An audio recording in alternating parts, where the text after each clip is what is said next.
A propuesta del equipo de Canal, la Junta decidió por unanimidad solicitar la concesión del doctorado honoris causa de la Universidad de Granada al escritor José Saramago.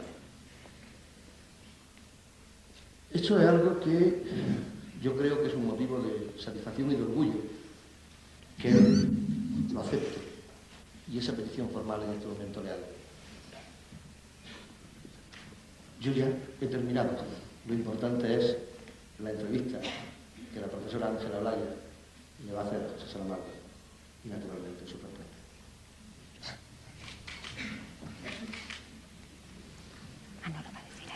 Gracias a todos por su asistencia.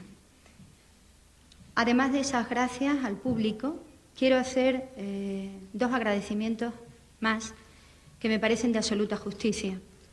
El primero a la Facultad de Letras, en la persona de la vicedecana de Cultura, Remedios Ávila, por brindarme el honor de entrevistar en este ciclo del intelectual y su memoria a un escritor como José Saramago. El segundo es que quiero hacer constar públicamente que tal vez nada de esto sería posible si Fidel Villar Ribot, que conocía personalmente a José Saramago desde 1984, no lo hubiera invitado como poeta y lo hubiera traído por primera vez a Granada en noviembre de 1986, cuando era director del aula de poesía de la universidad, por lo que le doy las gracias muy especialmente. Cuando varias personas se citan y se encuentran, alguna de ellas presenta a las que no se conocen entre sí. Más que conocer, creo que conocer es un verbo muy difícil, a las que no se reconocen entre sí, a las que no pueden identificarse a simple vista, a las que ignoran quiénes son las otras y, por supuesto, también cómo son, aunque eso sí que es imposible saberlo. En esta ocasión nos hemos citado aquí y nos acabamos de encontrar, yo diría que más de varias personas, y absolutamente todas conocen o reconocen al menos a uno de los presentes, justamente a quien tengo sentado a mi lado, mientras desconocen quiénes son muchos de sus vecinos de asiento, así como me desconocen a mí misma. Es evidente que sería una presunción por mi parte, además de una ironía, pretender presentaros, en este sentido del término, a José Saramago. No sé, tal vez él debiera presentarme a mí. En todo caso, y para cubrir el protocolo, les presento a José Saramago, uno de los poquísimos escritores e intelectuales no comprometidos. Sí, no comprometidos hoy con el capitalismo. Hay que decirlo porque es eso, y no los relatos de ciencia ficción que a veces tenemos que oír o leer, lo que produce alergia primaveral, por decirlo suavemente, aunque estoy segura de que son pinchazos dolorosísimos, al resto de escritores e intelectuales expertos en enmascarar la realidad de la explotación con su brillante pluma.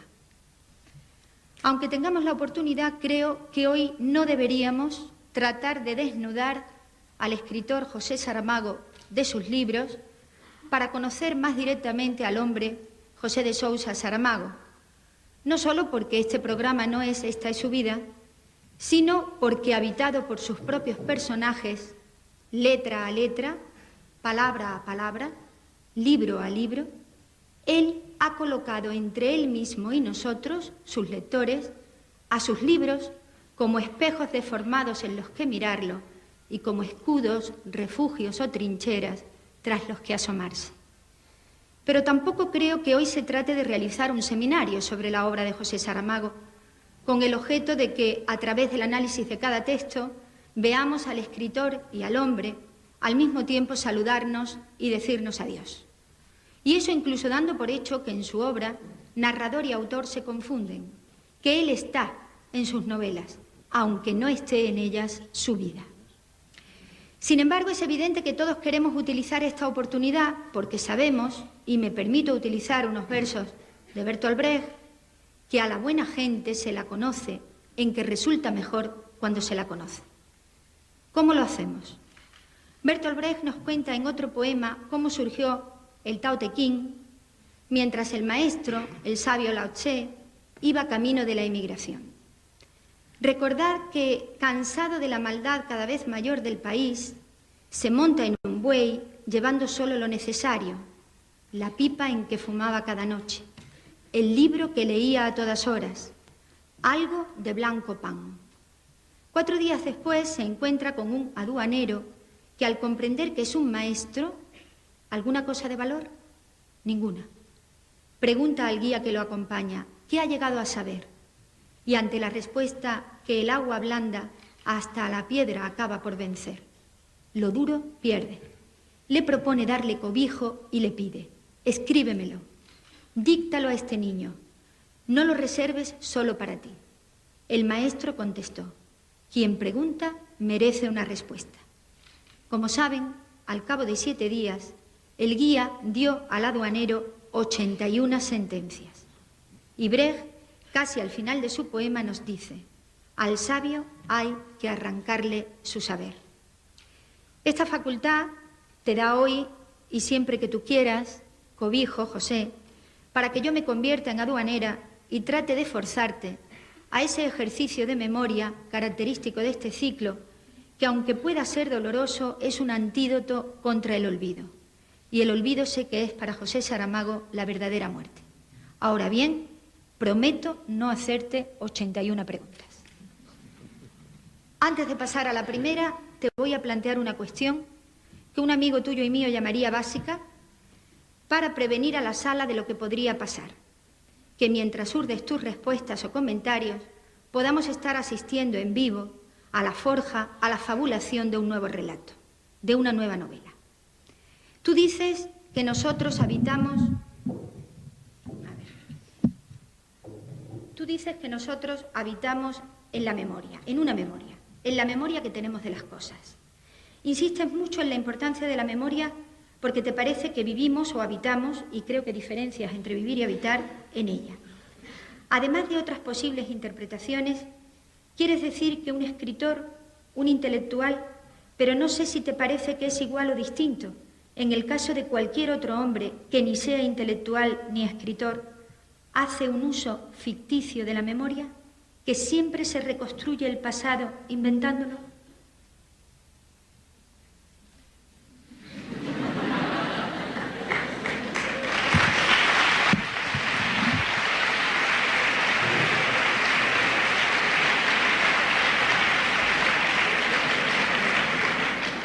Bueno, en primer lugar, antes de contestar, las gracias por el doctorado honoris causa que ha sido anunciado y que acepto con todo el reconocimiento del mundo. Luego, las gracias por la recepción y por la atención y por la paciencia, seguramente, que vais a tener que tener. Gracias por todo, gracias por Granada, gracias por Fidel, gracias por... Bueno, gracias a Pilar, que ella hace unas cantidades de coisas, unas que sabe y otras que no sabe. Unas que sabe cuáles son as consequências e outras que nem poderia imaginar. Gracias ao Ayuntamiento de Orce, que me he enterado, que me he nombrado hijo adotivo, por eso de la balsa de piedra y del hombre de Orce. Todo eso, gracias a todos, gracias y muchas gracias y infinitas gracias. Bueno, la memoria es una cosa buena, porque gracias a ella es que nos vamos reconociendo a nosotros mismos. Pero puede ser una cosa mala. A veces se dice, por ejemplo, que los pueblos no tienen memoria. Y es cierto. Cada uno de nosotros tiene una memoria, la conserva, la defiende, la cambia, la transforma, para que la memoria en cada momento sea algo en que se pueda uno reconocerse no en lo que ha hecho de mal, o de feo, o de grosero, pero la memoria puede ser algo que nos está dando siempre razón. Es decir, la memoria va cambiando. Si no respetamos nuestra propia memoria, la memoria que tenemos se vuelve cómplice de nosotros. Pero si la respetamos, ya es distinto, aunque siempre se puede preguntar qué es lo que significa eso, respetar su propia memoria. En primer lugar, tratar de no mejorarla, aceptarla como lo que es. En segundo lugar, quizá elegir dentro, en la memoria que cada uno tiene de su propia vida, lo que le parece más auténtico. El momento o los momentos en que podemos,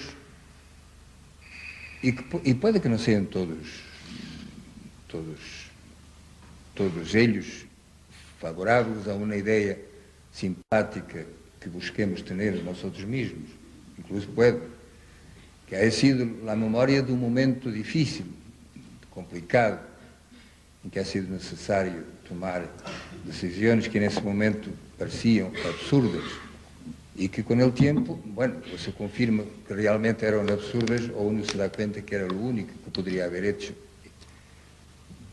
Pero la memoria puede ser otra cosa, puede ser algo como, en el fondo es como una estatua de arcilla blanda que el sol va resecando, que la lluvia va ablandando.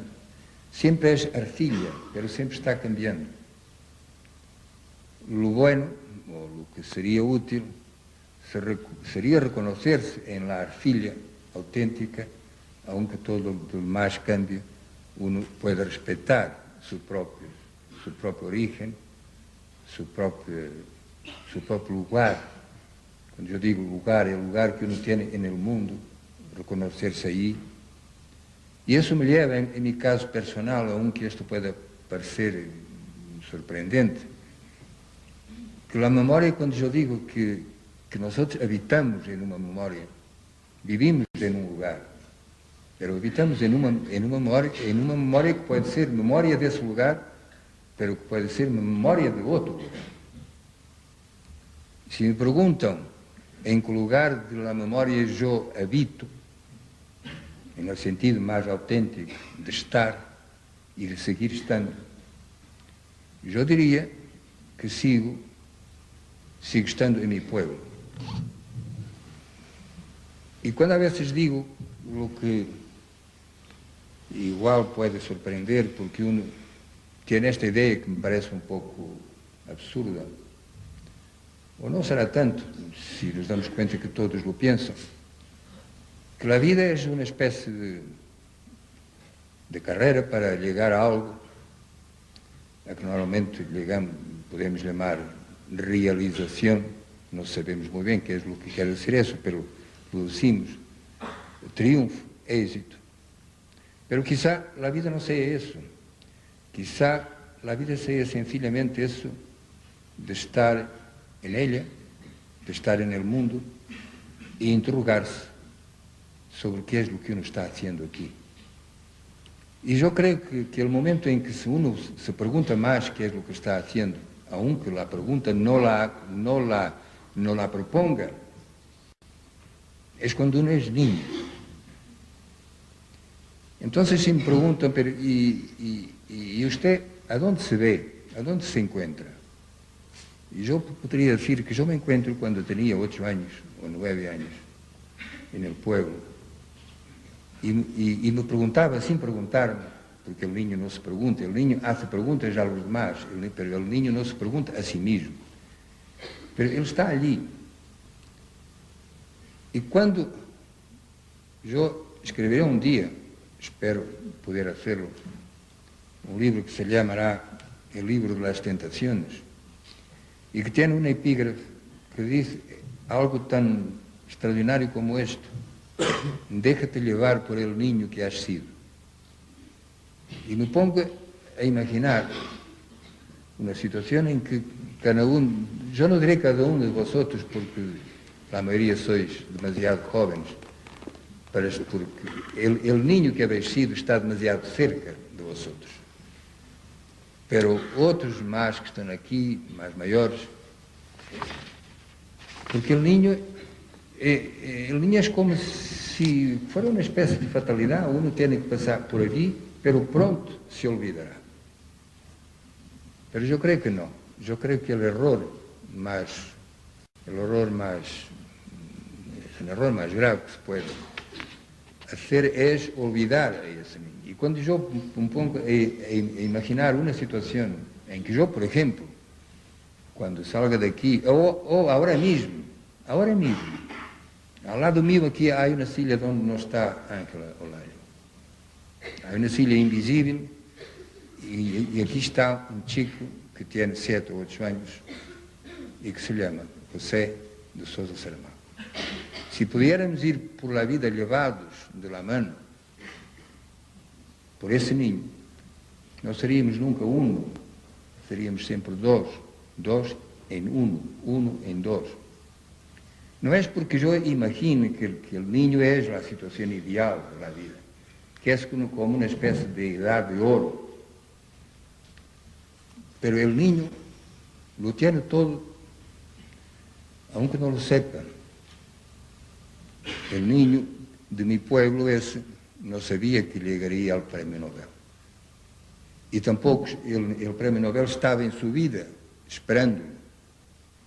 Y otro niño tampoco sabe que dentro de 5, 10, 15 años se convertirá, por ejemplo, en un asesino. Y esta es la pregunta. ¿Qué es lo que estamos haciendo de los niños? ¿Qué es lo que estamos haciendo de la memoria que tenemos de los niños que hemos sido? Porque en qué momento todo ha cambiado en una dirección que no estaba escrita, porque el destino no existe. Pero algo ocurrió. Porque es que no damos atención unos a los otros. Porque es que en el momento exacto en que deberíamos intervenir, no intervenimos. Porque vamos perdiendo todos los días la memoria, la auténtica memoria, y la vamos sustituyendo por memórias falsas, memórias que están ahí solo para alabar-nos en nuestras grandezas, disminuir la importancia de nuestras debilidades ou de nuestros defectos. Essa memória cúmplice em lo bueno, algumas vezes, pero desafortunadamente, muitas vezes, em lo mal. Em termos mais práticos, se me perguntam de onde é que eu estou habitando, se me ha vuelto um pouquinho complicado.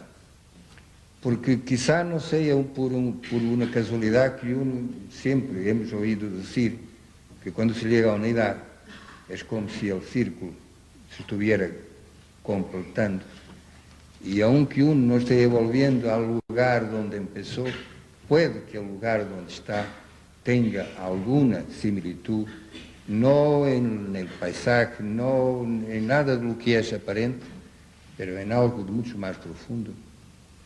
Então, de alguma forma, eu posso dizer que ao mesmo, e isto, afortunadamente, lo digo, ao mesmo tempo que eu sigo habitando nesse pueblo de Portugal, pobre, gente rude, analfabeta, sencilla, a veces un pouco bestia, hay que decirlo. Pero essa calidad humana que podia uno surpreender más allá de las apariencias, ao mesmo tempo é como se eu hubiera estado ao largo de toda a minha vida buscando algo que eu chamaria la simplicidad y la armonía. Y mi mayor fortuna no es el premio Nobel. Mi mayor fortuna es que a esas alturas de la vida, 76 años vividos, yo me encuentro como si estuviera en ese momento justo en el pueblo, en la vida, y en ese sentimiento, en ese sentido de totalidad, de algo que estava necessitando o último ajuste e que neste momento já lo é. Então, eu estou vivendo uma vida doble, que não quero perder o niño que he sido, pero ao mesmo tempo é como se agora mesmo o niño que não sabia nada de lo que podia ser supiera finalmente quién es, no por el triunfo, no por el éxito, no por el premio Nobel, no por nada de eso, pero sencillamente por eso, por ser. A veces me preguntan, ¿y la felicidad? Digo, no hablemos de la felicidad, hablemos de algo más, mucho más importante, que es la armonía. Entonces, y aquí, y con esto, todas mis respuestas van a ser demasiado largas, quizá, pero no tengo más remedio.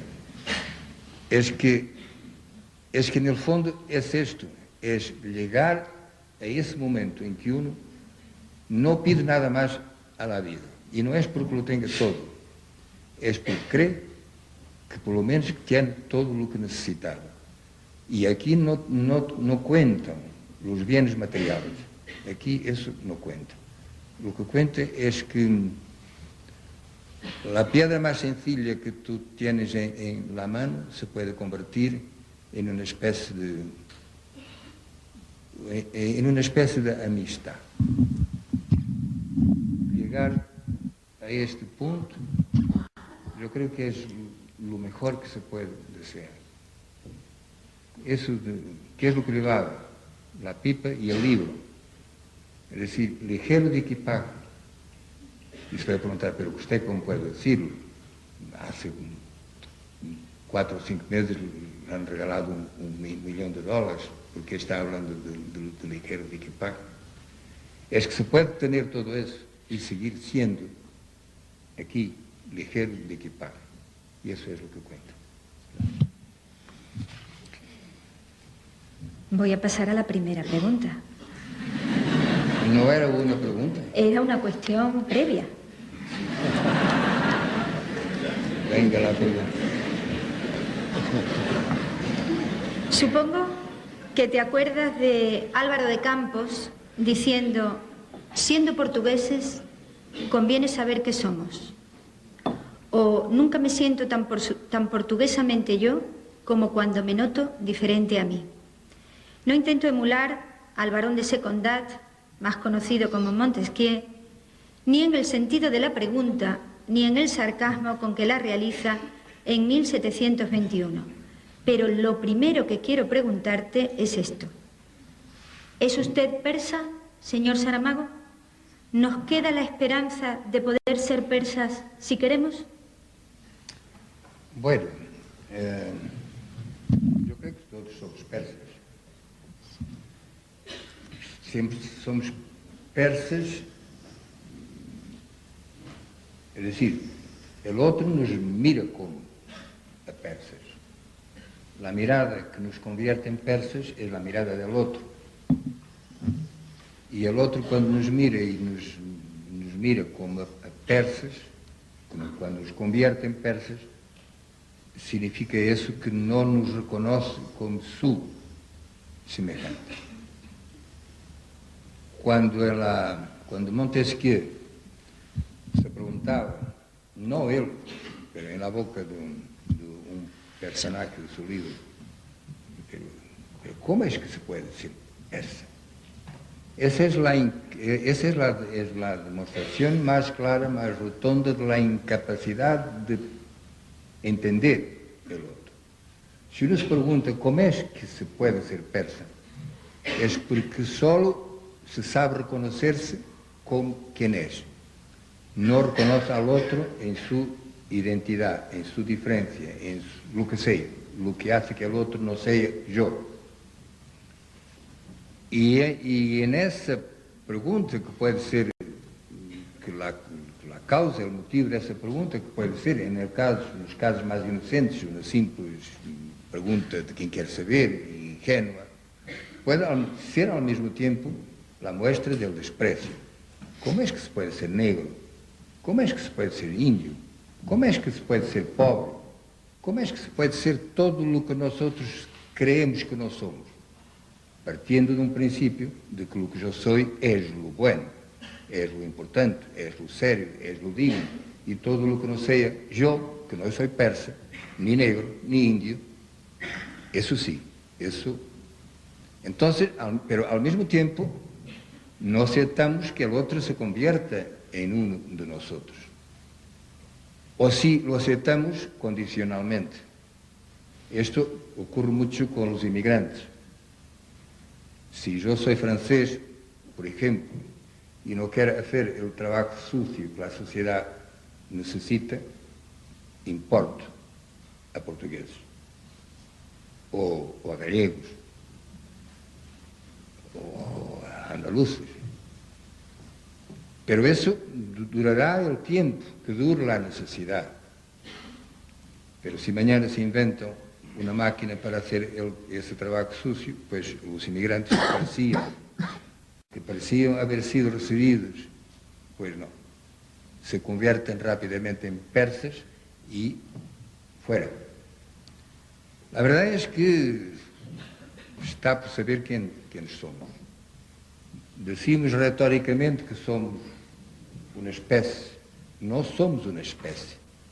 Bom, desde un punto de vista zoológico, sí, somos. Pero, bueno, somos esto. E o mundo, o espetáculo que o mundo nos oferece, não é o mundo de uma espécie que se reconhece a si mesma como espécie e que se respeita a si mesma e a seus componentes como uno, pertenecientes à mesma espécie, ao contrário. Há a espécie rica, a espécie pobre, a espécie persa, a espécie que não é persa, e nós estamos buscando, e não hemos buscado nunca, ao final, ao largo de toda uma história, o que chamamos a história da humanidade, a história da humanidade, não existe nada que se pueda chamar a história da humanidade.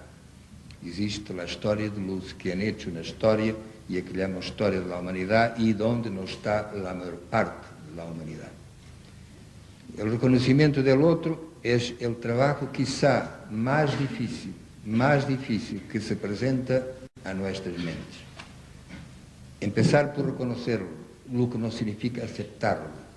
Porque de cada vez que eu digo a vezes que uma palavra casi tão mal, um conceito casi tão mal, tão desgraciado como a intolerância, é o conceito de tolerância. A tolerância é casi...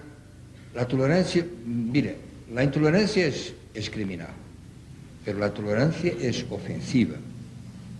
Eu não tenho por que tolerar a outro. Tolerarlo é aceptarlo provisionalmente, sempre. Aceptarlo mientras me convenga. Aceptarlo mientras sua presença não me moleste. Mas no momento em que passe essa presença a molestar-me, eu passo imediatamente de tolerante a intolerante.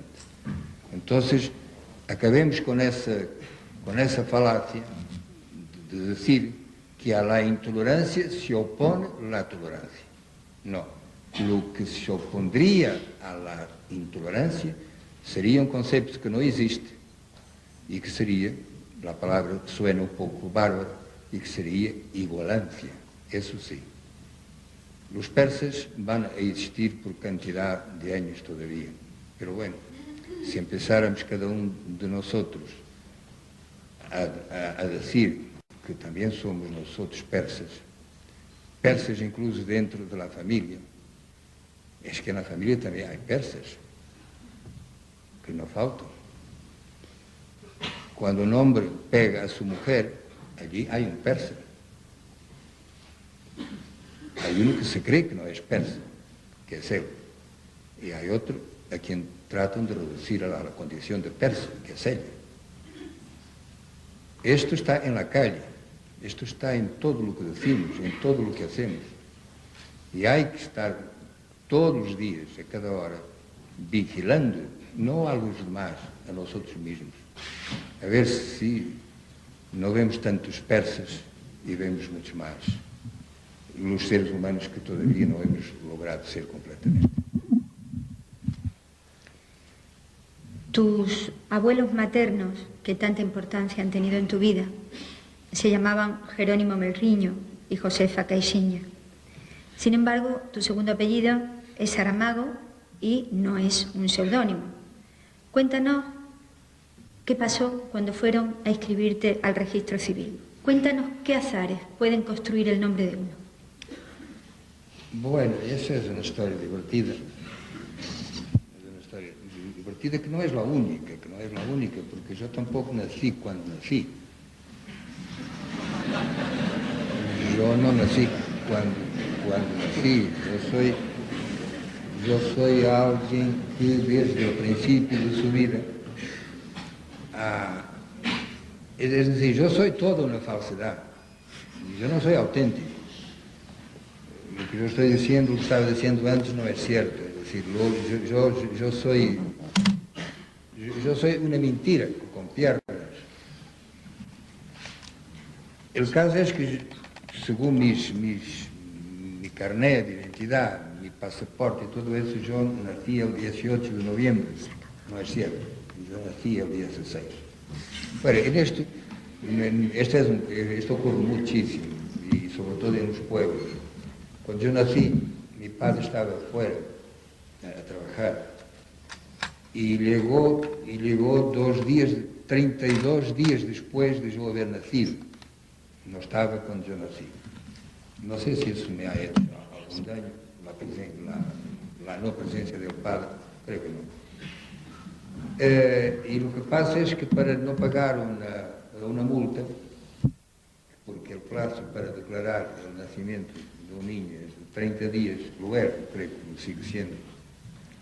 Entonces él, que llegó al registro civil 2 días después, ha dicho que nació el 18. Bueno, no es cierto. Si alguien quiere felicitar-me por mi cumpleaños, hágame el favor de hacerlo el 16 y no el 18. Pero las cosas no terminam aquí, porque cuando mi padre ha ido al registro civil y el funcionario le preguntó, ¿y el niño cómo se va a llamar? Y mi padre le contestó como su padre, como yo. Mi padre se llamaba José de Sousa. Y bueno, y lo que pasaba es que la familia tenía un apodo, la familia de mi padre tenía el apodo de Saramago. Saramago es jaramago, esa hierba que anda por ahí, que ahora es el tiempo de ella, sobre todo en mayo, abril, mayo, en las sierras y también en los tejados y todo, aparece mucho. Y sin que mi padre se diera cuenta, el funcionario escribió que el nombre, mi nombre era José de Sousa Saramago. Añadió por su cuenta al nombre el apodo de la familia. Mucha suerte, porque los apodos de mi tierra, de mi pueblo, no eran todos tan pacíficos. Algunos eran de una grosería absolutamente. Qué suerte he tenido. Solo para dar quizá el ejemplo menos chocante, ¿no? Una familia que existía entonces y durante muchísimos años, no sé qué es, si todavía esa familia existe o si haya perdido el pueblo, se llamaban corrotos, lo que significa culo roto. Y había dos más que el pudor me impide de decir aquí. Bueno, afortunadamente no era solo eso de Saramago, y así ha sido. Pero lo peor de todo es que nadie se ha dado cuenta de eso, del fraude. Y pasados años, cuando yo me fui a la escuela, ha sido necesario presentar una partida de nacimiento. Y entonces ahí el escándalo en mi casa, que yo recuerdo mal, pero de todos modos lo recuerdo, es que como a mi padre, una vez que había ido, pasado a vivir en Lisboa, onde no estaba bien que uno se llamara Saramago, que era un nombre de pueblo, a él no le gustaba nada, él quería ser Sousa, el señor Sousa. Y había logrado olvidar, por lo menos en la rueda de sus amigos, hacerlos olvidar o ni siquiera tomar conocimiento de que ese señor tenía el apodo plebeo de Saramago. Entonces mi padre se quedó más que asombrado, se quedó indignado, como es que tenía un hijo que se llamaba Saramago, porque a él no le gustaba nada de eso, que disparate, que disparate. Pero la legalidad entonces era la legalidad. No es como ahora, que todo se permite. Dios mío, ¿a dónde iremos a llegar? Y en la escuela le preguntaron, pero mire usted, ¿cómo es que usted se llama Sousa y su hijo se llama... Sí, es cierto que se llama Sousa, pero se llama Saramago. Y mi padre entonces tuvo que explicar todo eso, del apodo, ¿cómo? Pues sí, pero la dirección de la escuela no se convencía y mi padre tuvo que declarar que él, aunque se llamara José de Sousa, también usaba el nombre de José de Sousa Saramago. Y esta ha sido la primera vez, y quizá la única, en que ha sido el hijo que ha dado el nombre al padre. Y esta es la historia de los Saramagos. Ligando con tu respuesta, creo que todos sabemos que carecemos de nombre propio, que el único nombre que tenemos todos es el del padre, excepto tú, que es al revés. Pero en cualquier caso, a ti te obsesiona la temática del nombrar. A partir de Ensayo sobre la ceguera, tus novelas carecen de nombres propios, excepto quizá el Don José de todos los nombres. Me gustaría saber si La caverna, que supongo es una versión actualizada de La caverna platónica, continúa esa línea. Y quería preguntarte cuándo crees que la podemos leer. Y además tenía una curiosidad que no has desvelado, aunque has hablado de ello. ¿Para cuándo el libro de las tentaciones? Bueno, si cada pregunta tuya son 2 o 3... Y cada respuesta tuya son 3 o 4.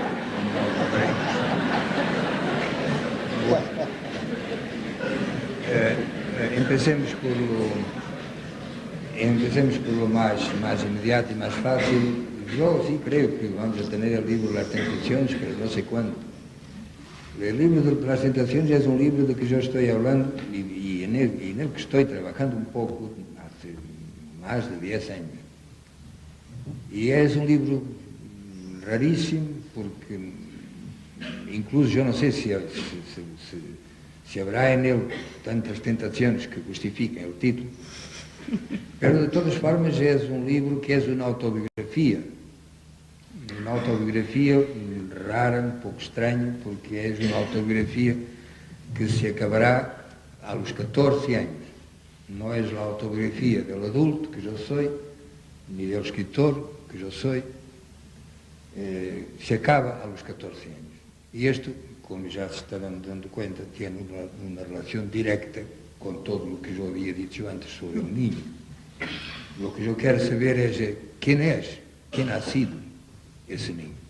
Y para eso, por la memoria, porque no tengo otra, porque no hay archivos de la familia que me permitan, no hay fuentes documentales, solo será por la memoria saber quién era ese niño. Yo espero que sí, que un día se publicará. A lo mejor el tema del nombre no me preocupara tanto si yo no tuviera en mi pasado todo lo que hemos dicho antes, es decir, el nombre, qué nombre tienes, qué nombre podrías tener, por qué tienes ese nombre y no otro, y por qué circunstancias tienes el nombre que tienes. Probablemente esta pequeña historia, que es una historia familiar, se convirtió con el paso del tiempo en un tema central para mí. El nombre, ¿qué es eso?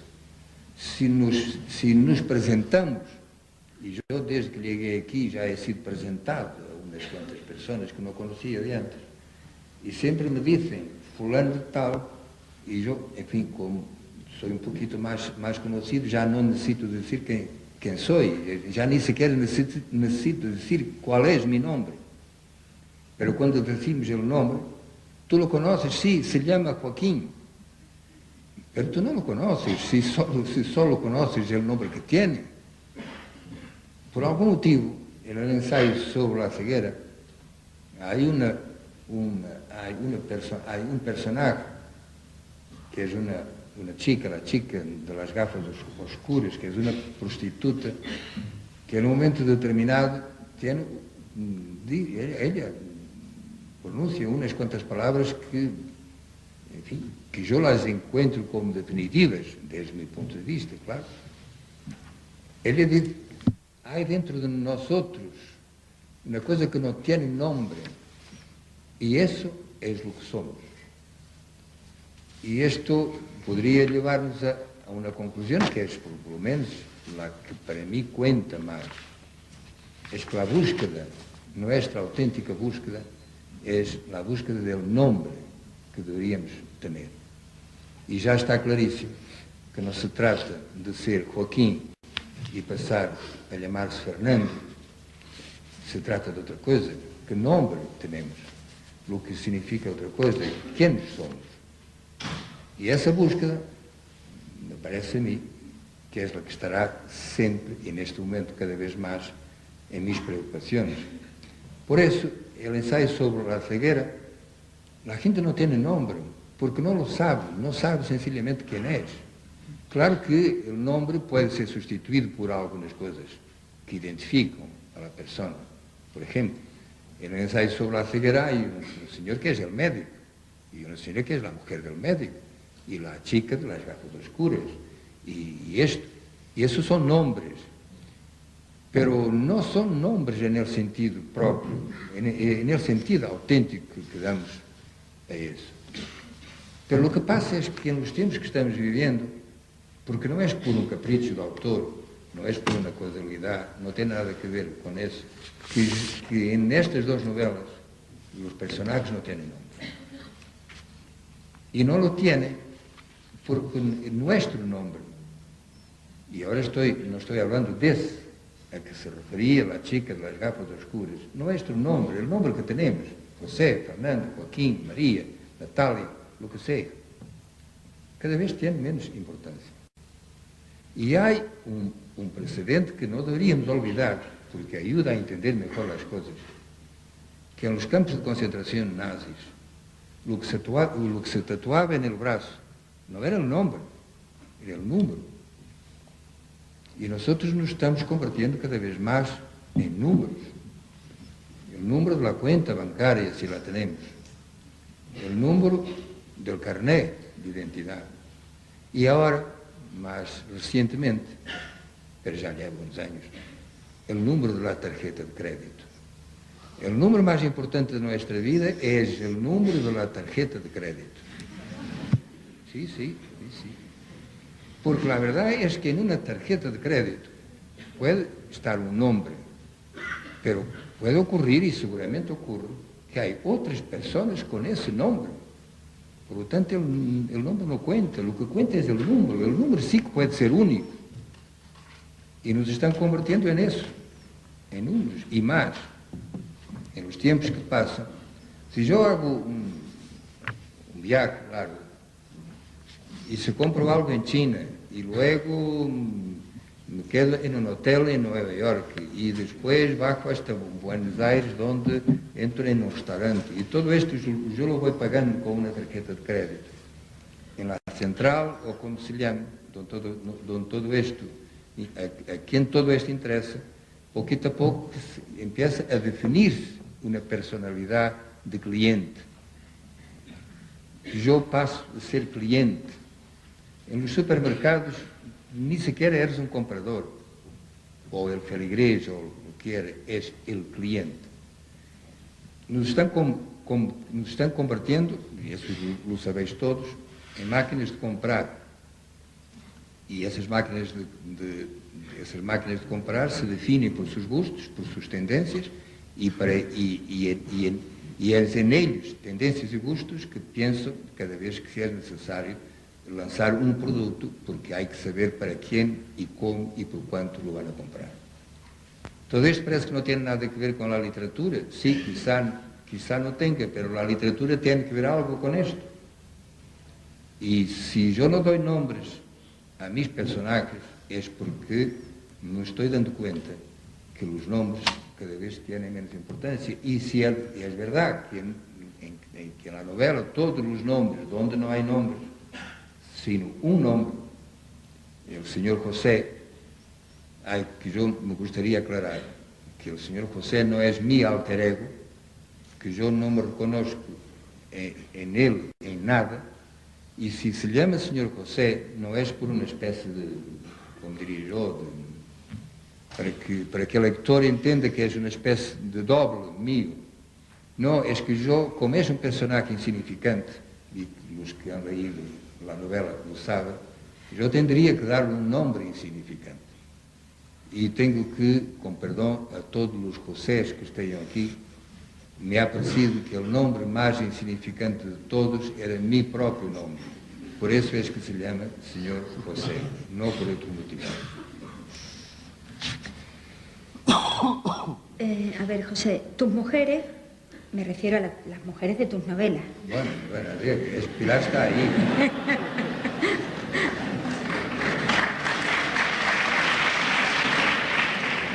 Tus mujeres son como ideas, como arquetipos. Poseen la fuerza moral y constituyen las historias de amor. Pensamos en Blimunda, en Lidia, en María Magdalena, en la mujer del médico, etc. En algún sitio contaste que ese modelo de mujer que se repite de libro en libro, con distintos nombres y en distintas épocas, que en ese modelo de mujer se está larvando una nueva forma de ser humano. A mí me parece que la característica fundamental que otorgas a tus mujeres es la capacidad de sacrificio. Y es esa capacidad de sacrificio la que las convierte en heroínas, como si ese sacrificio fuese un hecho natural. La pregunta que te quiero hacer es, ¿no te parece que esa ha sido la forma habitual de ser humano de las mujeres? Bueno, se parte del principio que la característica de mis personajes femeninos, la característica más importante es el sacrificio. Eso sí, tendría que darte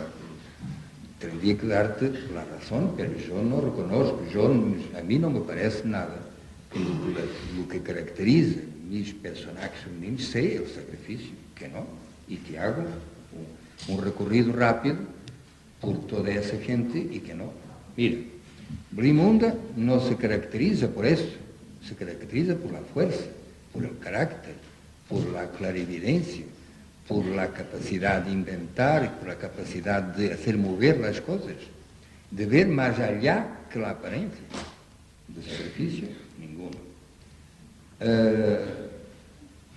Para hablar de antes, Alzado del Suelo, la historia de los campesinos de Alentejo, sí, pero sacrificadas ellas y sacrificados ellos. Y ninguna diferencia. Ricardo Reis, la camarera de hotel que se llama Lidia, de sacrificio nada, de sencillez, de mirada directa sobre las cosas. Ella está enseñando todos los días al señor doctor médico lo que es verdaderamente la vida. História del cerco de Lisboa, la balsa de piedra. Pero esas mujeres son unas revolucionarias, se van a la cama con quien quieren. Eso puede ser un sacrificio, ¿no? No. Sí, yo creo que sí. En algunos casos, sí. Pero mira, ellos se van a la cama, las dos mujeres, Joana Carda y la otra María Guavaira, además de sus hombres, se van a la cama con un señor mayor, que ni siquiera es cama, porque ha sido debajo de un árbol, con un señor mayor que se llama Pedro Borges. Yo creo que no ha sido por eso que me han colaborado y evolutivo. No por bondad, ese hombre solitario, mayor, por lo tanto, que ya casi no está en este mundo, lo hacen por bondad. ¿Y quieres algo más? Pues entonces yo te daré la historia del cerco de Lisboa. María Sara, la mujer que dice al señor corrector de prensa, pues usted ha engañado, pues ahora no tiene más nada que hacer que escribir la historia según su propio engaño. Por lo tanto, la mujer capaz de hacer mover al hombre. María Magdalena enseña todo a Jesús Cristo. Es ella quien le explica lo que es el amor. Sacrificio de María Magdalena no lo hay. Y el ensayo sobre la ceguera, la mujer del médico, la que mata, la mujer buena que mata porque tiene que defender a los suyos. Y no, yo creo que te has equivocado y yo tendría que revisar todo lo que he escrito hasta ahora si eso fuera verdad. Lo que yo quiero decir más...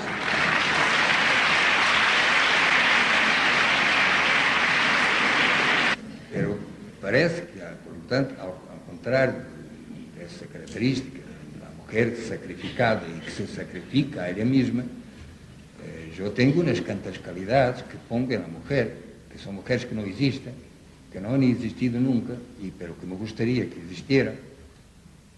Pero eu estou perdendo as esperanças, porque as mulheres estão perdendo o tempo, estão perdendo demasiado o tempo. Então, um dia desses, eu escrevo uma novela totalmente distinta e em que as vou deixar mal colocadas, não? Porque eu que espero tanto, e não é por nada, isto é, se queres tomá-lo como uma broma, pois será. Pero a verdade é que eu estou cansado de homens. Eu estou cansado, eu todos os dias tenho que ler os periódicos e só encontro homens. Uns com bigote, outros sem bigote. Uns bajitos, outros altos, uns morenos, outros rubios, pero todos dizendo o mesmo, todos haciendo o mesmo, haciendo todo o mesmo, estou harto.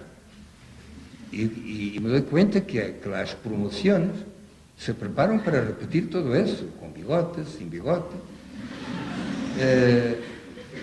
E me pergunto, e onde estão as mulheres? A vezes alguma aparece, que se ha llamado Margaret Thatcher. Agora temos uma outra senhora que se chama Madeleine Albright. Deus mío. Pero onde está isso que as mulheres são todos os dias? Essa sensatez, esse equilíbrio, onde está isso na vida pública? Se vosotras não sois reconhecidas para nada mais que para a cota, pois então isto não. Ou sois vosotras os persas? É que o problema está aí, é que sois os persas do homem. E se isto não muda, nada muda, e además, incluso sois a maioria da humanidade, 52%. Sempre estáis dizendo que as maiorias oprimem as minorias, pois neste caso não. É uma maioria que se deixa oprimir, e que se ha deixado oprimir desde sempre, que se ha deixado, pobrecitas delas. Ai, não. Como ya sabía que no estabas de acuerdo conmigo, tenía la siguiente pregunta preparada para contrarrestar, pero lo vamos a dejar para otra cosa. Y sé que el tiempo avanza. Yo no tenía 81 preguntas, pero tenía algunas más, pero en fin, acortaremos. Te quería preguntar una cosa. Parece que lo que estás construyendo ahora, a propósito de La caverna, también el texto que no aún has terminado, la novela, no sé si intencionadamente es una trilogía de carácter alegórico. Hace algunos años te oí decir que la novela, como género, era un lugar literario, un lugar teórico, donde se acumularían, como en una suma, pero tú lo decías en el sentido de poema homérico, todas nuestras experiencias, que la novela podría tender a la homerización. ¿Sigues pensándola así, como género? Sí, yo en eso soy muy coherente, en algunas otras cosas también, claro. Sí, yo creo que sí, pelo menos tal como yo la veo, la novela como expresión de una totalidad de la experiencia y del saber humano. No el saber en el sentido de conocimientos, sino de conocimiento. Eso sí, yo creo que sí lo es. Y sí es cierto que, quizá un poco inesperadamente, pero estas coisas não são nunca, ou quase nunca, premeditadas, eu me encontro desde o ensaio sobre a cegueira no terreno, no campo da alegoria. Y quizá por un motivo que después, a la reflexión, se me ha vuelto más claro, porque al principio yo no entendía muy bien qué es lo que estaba pasando conmigo. La verdad es que parece que dejó de ser suficiente decir las cosas como parece que son. La novela decimonónica, en el fondo, se constituía muchísimas veces como un reportaje, es decir, para dar un solo ejemplo, o dos. Balzac, en el fondo, ha hecho una especie de radiografía de la sociedad de su tiempo, la sociedad francesa de su tiempo. Y Zola, casi se puede decir que sus grandes novelas son grandes reportajes. Con el tiempo, y luego con Proust, y luego con Joyce, y todo lo que ocurrió, es como si la novela dejara de tener que ser eso. Y sobre todo por una especie de incapacidad de confrontarse con los nuevos medios de comunicación, como la prensa, el desarrollo de la prensa y muchísimo más la televisión. Es decir, a la novela ya no tiene por qué enseñar, no tiene por qué decir esto es así. O quizá, porque en el fondo siempre hay que intentar decir qué es lo que son las cosas. Pero parece que decir sencillamente esto es así ha perdido eficacia. Entonces, quizá, por lo tanto, esta es una opinión, nada más que eso, quizá algunos autores, hay un sentido, y este es mi caso, que al igual que en todos los nombres hay un momento en que el narrador o quien sea dice que la metáfora es la mejor manera de explicar las cosas, quizá la alegoría sea igual de necesaria para que las cosas entren más directamente y con más fuerza en el espíritu del lector. Claro que no estamos en el siglo XVII, pero quizá el agotamiento mismo de la novela haya conducido a otras formas, a un regreso a formas anteriores y, aunque por motivos distintos, recurrir una vez más à alegoria. Alegoria que, por outra parte, não oculta nada, porque é de lo mais transparente. Lo que sí está allí es decir una cosa para decir otra, para decir una cosa para decir la que importa. Y en eso, la caverna, que yo espero poner a trabajar dentro de 2 o 3 meses, más seriamente, la caverna no será muy distinta en ese sentido. ¿Y qué es la caverna? Los que, bueno, aquí todos sabemos, todos sabéis, que la caverna de Platón, ese mito, de que se habla mucho, pero de que no se sacan algunas veces todas las consecuencias. Hay una caverna donde están unas cuantas personas sentadas, atadas, acorrentadas y mirando a la pared que tienen delante. La caverna entra la luz, hay una hoguera, pasan figuras que llevan dibujos, modelos de esto y de aquello. Y sobre la caverna pasan sombras. Y la gente que está allí se cree que esas sombras son la realidad. Y yo diría que si alguna vez, desde que Platón escribió esto, si alguna vez hemos estado en la caverna de Platón, es ahora. Nunca, en ningún momento de la historia, y hablo sobre todo de Europa, nunca, en ningún momento de la historia hemos estado tanto en la caverna de Platón como ahora. Porque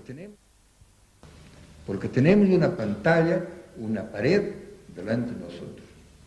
Y tenemos sombras, imágenes que pasan. Y cada vez vamos creyendo con más seguridad aparente, claro, que esa es la realidad. Entonces, yo que no me había propuesto escribir una trilogía, me encuentro, por la fuerza de las circunstancias, en que el ensayo sobre la ceguera, por un motivo, todos los nombres por otro, y la caverna, por lo que hemos dicho, estos 3 libros constituyen, sin premeditación mía, constituyen una trilogía. No quero ser demasiado ambicioso, claro, no me cabe a mí serlo, cabería a vosotros decir si tienen razón o no tienen razón, en que, en el fondo, lo que yo estaba tratando, sin saber muy claramente que era ese mi objetivo, era hablar del momento en que hemos llegado. Es decir, ¿qué situación es la nuestra ahora? Y a partir de lo que estamos siendo ahora, cómo se anuncia el mañana. Y el anuncio de mañana, si es cierto, todo lo que se presenta en las 2 novelas escritas y en la tercera que yo os prometo, pues no sé si el siglo XXI, si en el año 2099 a mí me gustaría vivir, pero ese es un problema personal. Probablemente algunos no sería necesario, 100 años, pero ninguno de los que está aquí cumplirá 100 años en 2099. Podrá cumplir 118, 119, por aí, e já me dirías, quando nos encontrarmos na vida futura, porque lá já me diréis se sim é certo. A verdade é que llegamos, e isto está claro para todo o mundo, llegamos ao final de uma civilização. Se acabou isso em que hemos vivido, em que hemos sido educados. Se acabou. Se está acabando. E agora entrará outra. Como será? Não tenho nem ideia. Pero lo que eu me temo é que o mundo que se prepara já esteja enunciado em La Caverna, que eu vou escrever, e em el ensayo sobre la ceguera, que é o pior de todos, la ceguera de nuestra razón y de nuestros sentimientos, no olvidar nunca los sentimientos. Vamos. No estoy cansado, ¿no? Yo cansado, no, yo soy como Hércules. Vamos a ir, no diré a la última, que eso nunca se dice, a la penúltima pregunta. Tú dices, me atraen más las palabras mínimas que las grandilocuentes. Una propuesta. Dinos una palabra mínima. Ya he dicho una hoy, piedra. ¿Y una grandilocuente? Patria.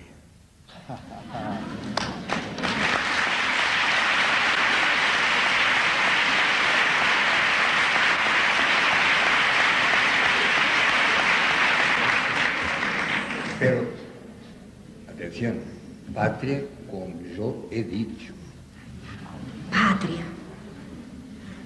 Porque hay algo a que nosotros pertenecemos y vamos a llamarlo patria o cultura o historia o lengua o lo que sea, pertenecemos a algo, porque sería increíble que se perteneciera en este sentido de pertenencia al Barça o al Real Madrid y cada uno de nosotros no se reconociera como perteneciendo a algo más. Pero quiero decirles que no es, yo hablé de piedra por una casualidad, pero como la casualidad no existe, entonces aprovecharía para decir algo más. En el ensayo sobre la ceguera y en todos los nombres y en la caverna... Yo tengo una pregunta sobre las piedras. ¿Ah, sí? Sí. Bueno, entonces si no, tienes... pero cuéntala, seguro que es la misma. No, es que si es eso, entonces se pierde el efecto, ¿no? O entonces tú... No, yo ya no te la hago. O entonces tú sustituyes esa pregunta por otra. Otra, exacto. Tú cuéntala. No, lo que yo quiero decir es que estuvimos hablando de alegoría y todas esas cosas.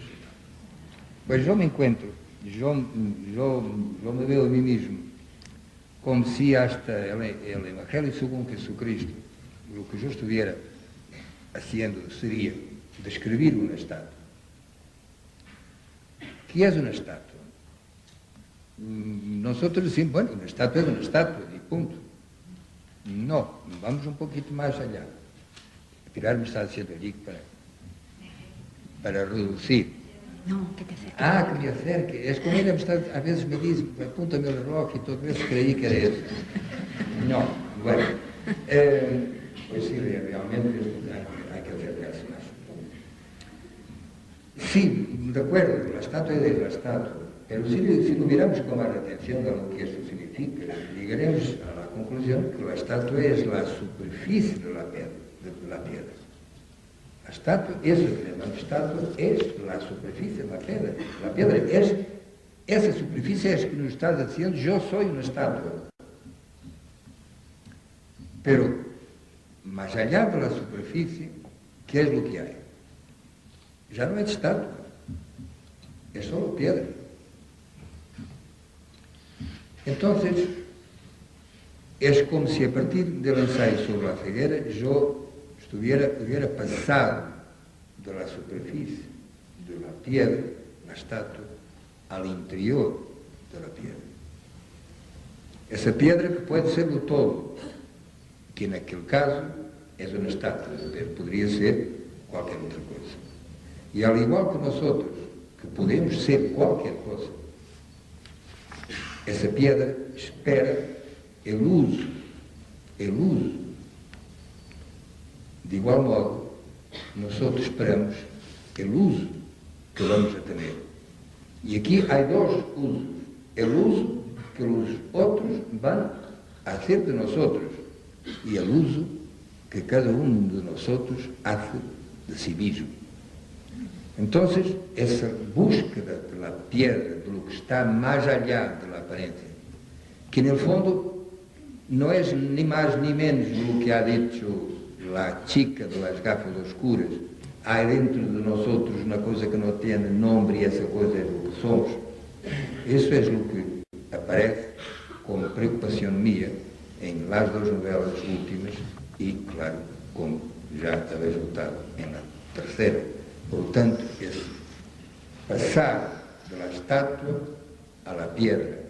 Y para dar un ejemplo, para que quede más claro, cuando esse abuelo mío, y yo no quiero estar repetindo siempre lo mismo porque parece que estoy haciendo un apelo a los sentimientos y sobre todo a la sentimentalidad, que es algo que no me gusta nada. Pero de todos modos, yo quiero recordar que esse abuelo mío, Jerónimo, quando antes de ir para Lisboa, levaram para Lisboa, aos 3 dias ou 4 dias, se morreu, e se foi a los poucos árboles que tinha em sua pequena finca, pequeníssima, nada, e a despedir-nos, abraçando-se a los árboles e chorando. E o pastor, analfabeto, rudo, ¿dónde ha sacado esa sensibilidad? ¿Qué es lo que ha llevado? Enfermo, mal, pobrecito. Aún así, tuvo este despedir a sus árboles. Pues ese hombre sabía que más allá de la apariencia de las cosas, a eso a que llamamos, a que yo llamo la piedra. Él estaba en la piedra y yo no lo sabía entonces. Eso es lo que yo quiero decir con la piedra. Y bueno, y la patria que me perdone si en este caso no la he respetado como parece que debemos respetarla. La patria. Bueno, ya sí, para terminar, porque realmente es tarde, yo te quería ofrecer 2 palabras mínimas, que quizá lo sean solo gráficamente y a lo mejor no lo son de verdad, y que tú eligieras una de ellas, si puedes, y si no, que lo expliques. Sí y no. Bueno, yo soy por el no, pero soy por el no, pero no soy tonto. Porque estoy muy consciente. Bueno, vamos a dar un ejemplo sencillo. ¿Qué es una revolución? Es un no. La revolución es decir no a lo que está, a lo que es, al statu quo. a la norma, a la regla, a la autoridad. Pero desgraciadamente los nos se convierten muy rápidamente en sí, en otra regla, en otra norma, en otra autoridad, o un statu quo sustituyendo a otro statu quo. Y la tarea del ser humano será o sería, pelo menos es así que yo pienso, sería estar siempre atento al momento de volver a decir no. No se puede vivir en el no, pero hay que usarlo cuando el sí se convirtió en algo impositivo, o quizá peor aún, cuando se convirtió en la nada del pensar, en la nada de la conciencia, en la nada, de la apatía, de la resignación. Eso creo que es lo peor que puede ocurrir. Entonces, como testimonio de la responsabilidad de ser, de vivir y existir, yo creo que el no es algo que debemos tener siempre presente en nuestro, más que en nuestro vocabulario. Lo que sí me parece es que debemos ter nuestra voluntad armada de un no, capaz de ser un sí cuando es la hora del sí. Pero la historia nos demuestra que el tiempo del sí ha sido siempre mucho más largo que el tiempo del no. Pero quizá el tiempo del sí debería acortarse y que el no ocupara más espacio en la vida, no para caer en la, si queréis la palabra anarquía, con todo el perdón, porque la anarquía entendida como es vulgarmente entendida es casi ofensiva, la anarquía es otra cosa. Pero bueno, no es lo que no debería permitir que ocurriera lo que está ocurriendo, y no estoy hablando de los Balcanes, que sería un caso, pero muchos otros. El no, por ejemplo, para algo que vos está tan cerca, no debería permitir lo que ocurrió, por ejemplo, para solo quedarme en esto, para no ir más allá, que hubiera ocurrido lo que ocurrió en Doñana. Es un ejemplo que no tiene que ver con si tú vives mejor o si tú vives peor, no es eso, es un ejemplo sencillo, Doñana. Todo puede ocurrir, las catástrofes naturales ocurren, la vida es a veces una cadena de desastres, de catástrofes. Pero el hecho de que se admita la impunidad, de que no se pide responsabilidad, es decir, vivimos en el mundo de la irresponsabilidad, y eso la ciudadanía no debería permitirlo. Porque el no es cosa de políticos, tengo que decirles que no. El no sería el arma del ciudadano. El no, y por favor que no me digan que tiene un momento para decir no en las elecciones. No, ahí no está diciendo no. Ahí está haciendo, ahí se está, yo casi diría, ridiculizando la democracia. Pero yo soy contra las elecciones, no, por Dios, no. Yo incluso diría que debería haber elecciones todos los días, para admitir inmediatamente a los que no están haciendo bien las cosas. Pues lo que yo quiero decir es otra cosa, es que en el momento en que yo pongo mi voto en la urna, delegué mi responsabilidad, la pasé a otro. El no que eventualmente yo introducí allí, contestando o oponiendo a lo que estaba, y el voto puede ser el momento de decirlo, pues se convirtió inmediatamente en sí, porque es un sí dado a una otra persona que hará de mí sí, que es un no al otro, lo que le dé la gana. Por eso es que Solana es secretario general de la OTAN. ¿O no? aquele problema está aí. El mismo Solana que ha luchado contra la OTAN, es secretario general de la OTAN. ¿Cuándo es que ese no se convirtió en sí? Es el problema, y es un problema de ciudadanía. ¿Por qué permitimos nosotros que las cosas ocurran? ¿Por qué lo aceptamos con toda esa resignación? ¿No nos damos cuenta que nos están humillando miles y miles de veces? Que es una humillación y no reaccionamos. Y los jóvenes que estáis aquí, ¿qué es lo que vais a hacer mañana? ¿Hacer todo lo que está haciendo ahora? Pues, por favor, no os eduquéis para eso. La universidad está perdiendo su tiempo y vosotros... Yo os propongo un ejercicio muy sencillo. Mayo de 68.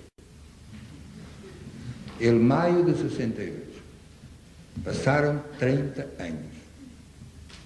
Los chicos y las chicas en París, para no hablar de Berkeley, Estados Unidos.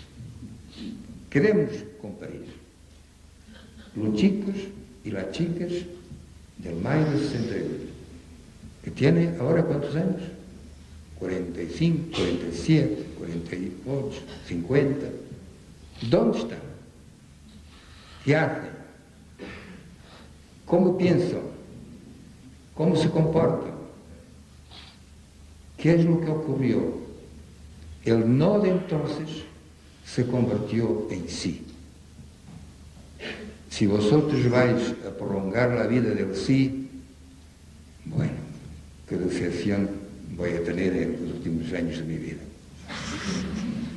Ese es el problema. Por eso el no, que no es el no de la irresponsabilidad, es el no necesario a la vida. Es decir, es que no podemos vivir sin decir no a lo que no está bien, a lo que no está cierto, a lo que es injusto, a lo que es antihumano.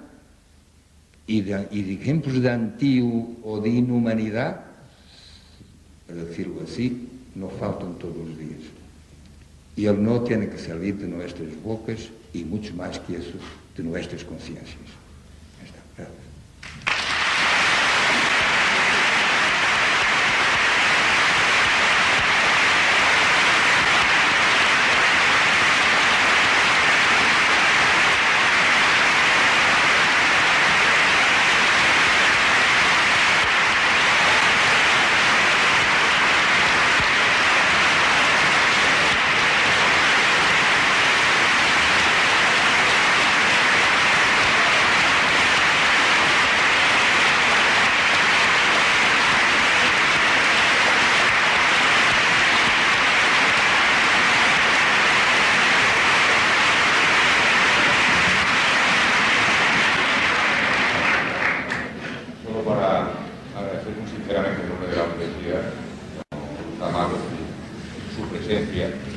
Cuando en esta facultad se creó este ciclo, yo creo que con su intervención y especialmente su última respuesta ha justificado el acierto del nombre. Como ha dicho la profesora Olaya, esperamos tenerlo con bastante asiduidad aquí y con el anuncio que ha hecho el decano de la propuesta de la facultad, el doctor honoris causa de esta universidad, ya con absoluto pleno de eso. Muchísimas gracias.